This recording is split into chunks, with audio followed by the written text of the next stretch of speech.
ಈ ವಾಗ್ದಾನಗಳಿಗೆ ನೀವು ಹೊಂದಿಕೊಂಡ್ರೆ, ಈ ವಾಗ್ದಾನಗಳ ಆಶೀರ್ವಾದಗಳನ್ನು ನಾನು ಕಳಿಸಿಬಿಟ್ಟಿನಿ. ಯಾರು ಮಂದಿರಕ್ಕೆ ಬಂದು ಆಜ್ಞೆಗಳನ್ನು ಹಿಡ್ಕೊಂಡು ಆಶೀರ್ವಾದಗಳನ್ನು, ಯಾರು ಆಜ್ಞೆಗಳನ್ನು ಹಿಡ್ಕೊಂಡು ನಡೀತಾರೋ ಅವರ ಆಶೀರ್ವಾದಗಳನ್ನು ಹೊಂದಿಕೊಂಡು ಈ ಲೋಕದಲ್ಲಿ ಬರುವಂಥ ಉಪದ್ರವದಿಂದ ತಪ್ಪಿಸಲ್ಪಡ್ತಾರೆ ಅನ್ನತಕ್ಕಂಥ ಒಂದು ಮನವರಿಕೆ ದೇವರು ತಿಳಿಸಿದ್ದಾರೆ, ಮಾಡಿದ್ದಾರೆ. ಎರಡು ಗಂಟೆ ನೀವು ಫಲಿಸಿದವರಿಗೆ ಬರೆದ ಪತ್ರಿಕೆಯಲ್ಲಿ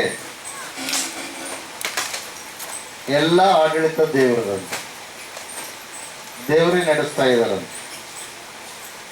ಕೊಲೊಸ್ಸೆ 1ನೇ ಅಧ್ಯಾಯದಲ್ಲಿ ನಾವು ನೋಡ್ತೀವಿ,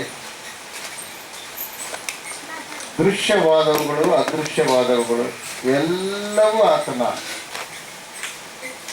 ಆತನ ಕೈಯಲ್ಲಿವೆ. ಪ್ರೇಯರ್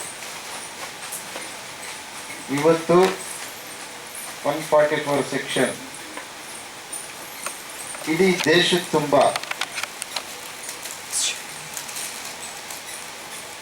ಅದು ಪ್ರಕಟಣೆ ಮಾಡಲಾಗಿದೆ. ಭಾನುವಾರ ದಿವಸ ನಿಮ್ಮ ಮನೆಯಲ್ಲಿದ್ದುಕೊಂಡು ನೀವು ಹೊರಗಡೆ ಹೋಗದಂತೆ, ನೀವು ಮನೆಯೊಳಗೆ ನೀವು ಇರ್ರಿ ಎಂಬುದಾಗಿ.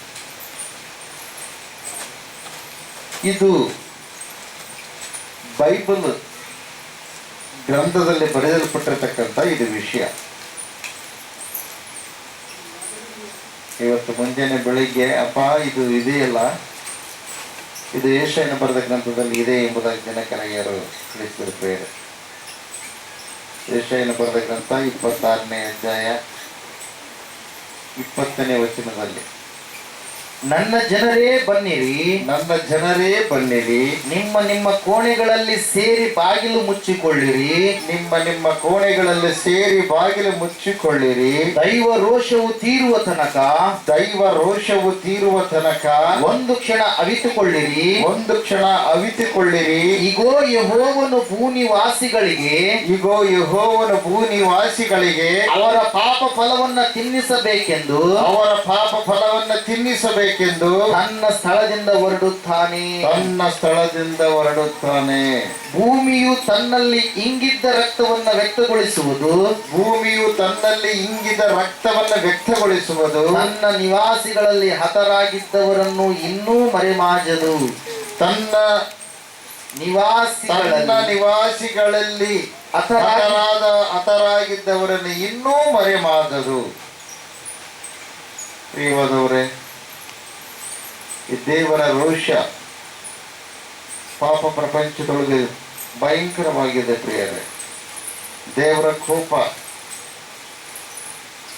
ಒಂದೇ ಒಂದು ಚಿಕ್ಕ ಇದೆ, ಕಣ್ಣಿಗೆ ಕಾಣಂಗಿಲ್ಲ. ಅದು ಕೊರೋನಾ ವೈರಸ್ ಕಣ್ಣಿಗೆ ಕಾಣಂಗಿಲ್ಲ. ಆದರೆ ಕ್ವಿಂಟಲ್ಗಟ್ಟಲೆ ಕೆಜಿಗಟ್ಟಲೆ ಇರ್ತಕ್ಕಂಥ ಮನುಷ್ಯ ಪ್ರಾಣವನ್ನೇ ತೆಗೆಯುತ್ತಾ ಇದೆ, ದೇಶಗಳ ಪ್ರಾಣವನ್ನೇ ತೆಗಿತಾ ಇದೆ. ಅಷ್ಟು ಚಿಕ್ಕದಕ್ಕೆ ಮನುಷ್ಯ ಏನ್ ಮಾಡ್ತಾ ಇದ್ದಾನೆ? ಭಯಪಡ್ತಾ ಇದ್ದಾನೆ. ಸೃಷ್ಟಿಕರ್ತನಾದ ದೇವರಿಗೆ ಧ್ಯಾನ ಮಾಡೋದಕ್ಕಾಗಿ ಧ್ಯಾನ ಮಾಡುವಂಥ ವ್ಯಕ್ತಿಗಳನ್ನ, ಧ್ಯಾನ ಮಾಡುವಂಥ ಒಂದು ವಿಧಾನವನ್ನ ಭಯಪಡದೆ, ಸೃಷ್ಟಿಕರ್ತನ ಧ್ಯಾನ ಮಾಡಲಾರದೆ, ಆತನಿಗೆ ವಿಧೇಯನಾಗಿ ಜೀವಿಸಲಾರದೆ, ಪ್ರಿಯವಾದವರೇ, ಅನೇಕ ವಿಧದಲ್ಲಿ ದೇವರಿಗೆ ವಿರೋಧವಾಗಿ ಈ ಮನುಷ್ಯ ಮಾತಾಡ್ತಾನೆ. ಆದರೆ ಕೊರೋನೆಗೆ ವಿರೋಧವಾಗಿ ಮಾತಾಡೋಕ್ಕೆ ಶಕ್ತಿ ಇಲ್ಲ. ಯಾಕೆ? ಅಷ್ಟು ಚಿಕ್ಕದು ದೇಶವನ್ನೇ ಅಲ್ಲಾಡಿಸ್ತಾ ಇದೆ. ಕಾರಣ ಒಂದೇ, ದೇಶದಲ್ಲಿ ಏನಾಗಿದೆ? ಪಾಪ ಹೆಚ್ಚಾಗಿದೆ. ಇವತ್ತು ನಾವೆಲ್ಲರೂ ಏನ್ ಮಾಡ್ಬೇಕು? ನಮ್ಮ ದೇಶ ರಕ್ಷಿಸಲ್ಪಡಬೇಕು. ನಮ್ಮ ದೇಶದ ಸರ್ವ ಜನರು ಕೂಡ ರಕ್ಷಿಸಲ್ಪಡಬೇಕು. ಆ ಸೃಷ್ಟಿಕರ್ತನಾಗಿರುವಂಥ ದೇವರು ನಮ್ಮನ್ನು ಸೃಷ್ಟಿ ಮಾಡಿ ಲೋಕಕ್ಕೆ ಕಳಿಸಿರ್ತಕ್ಕಂಥ ಒಂದು ವಿಧಾನ ಏನು ಪ್ರತಿಯೊಬ್ಬರು ಅರ್ಥ ಮಾಡಿಕೊಳ್ಳಬೇಕು. ಎಲ್ಲರೂ ರಕ್ಷಣೆ ಹೊಂದಬೇಕು, ಯಾರು ನಾಶವಾಗಬಾರದು. ಎಲ್ಲರಿಗೋಸ್ಕರವಾಗಿ ನಾವು ಪ್ರಾರ್ಥಿಸಬೇಕು. ಮನೆಯಲ್ಲಿ ಯಾರು ನಮ್ಮನ್ನು ದ್ವೇಷಿಸ್ತಾರೋ, ಯಾರು ನಮ್ಮನ್ನು ದೂಷಿಸ್ತಾರೋ ಅವರಿಗೋಸ್ಕರವಾಗಿ ಪ್ರತ್ಯೇಕವಾಗಿ ಕಣ್ಣೀರಿಟ್ಟು ಪ್ರಾರ್ಥನೆ ಮಾಡಬೇಕು. ಯಾಕೆ ಗೊತ್ತಾ? ದೇವರ ಪ್ರತಿರೂಪಗಳಾಗಿರ್ತಕ್ಕಂಥ ನಾವು ನಾಶವಾಗಬಾರದು. ನಾಶವಾಗುವುದಕ್ಕಾಗಿ ದೇವರು ನಮ್ಮನ್ನು ಉಂಟು ಮಾಡಿಲ್ಲ. ಅದರ ನಾಶನವನ್ನು ನಾವೇ ತಂದುಕೊಳ್ತಾ ಇದ್ದೀವಿ. ಪಾಪ ಕಾರ್ಯಗಳನ್ನು ಮಾಡಿ ಆ ಪಾಪವೇ ನಮ್ಮನ್ನು ನಾಶದ ಗುಂಡಿಗೆ ತಳ್ತಾ ಇದೆ. ಪ್ರಿಯರೇ, ಪಾಪಕ್ಕೆ ನಾಶವೇ ಅದಕ್ಕೆ ಮೂಲ ಸ್ಥಾನ. ಇವತ್ತು ದೇವರು ನಿನ್ನ ಸಂಗಡ ನನ್ನ ಸಂಗಡ ಮಾತಾಡ್ತಾರೆ.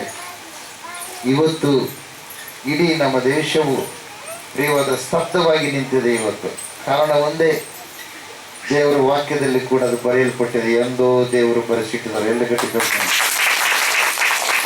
ಈಗ ನಾವು ಅರ್ಥ ಮಾಡ್ಕೋಬೇಕು, ಇಡೀ ದೇಶಗಳ ಆಡಳಿತವು ಯಾರ ಕೈಯಲ್ಲಿದೆ? ದೇವರ ಕೈಯಲ್ಲಿದೆ. Praise the Lord. ದೇವರಿಗೆ ಮಹಿಮೆ ಉಂಟಾಗಲಿ, ದೇವರಿಗೆ ಸ್ತೋತ್ರ ಉಂಟಾಗಲಿ.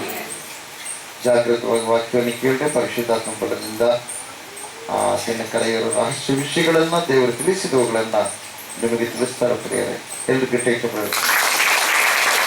ಈ ಮೃತ್ಯುಂಜಯ ಮಠ ಭಕ್ತಿಯನ್ನು ಕಲಿಸೋದು, ಈ ಮೃತ್ಯುಂಜಯ ಮಠ ನೀತಿವಂತರಾಗಿ ಜೀವಿಸಲು ಹೇಳ್ಕೊಳ್ಳೋದು, ಈ ಮೃತ್ಯುಂಜಯ ಮಠ ನೀವು ದೇವಲೋಕದಲ್ಲಿ ದೇವರ ಶಕ್ತಿಯನ್ನು ಹೊಂದಿಕೊಳ್ಳುವಂತೆ ಮಾಡುವಂಥದ್ದಾಗಿದೆ.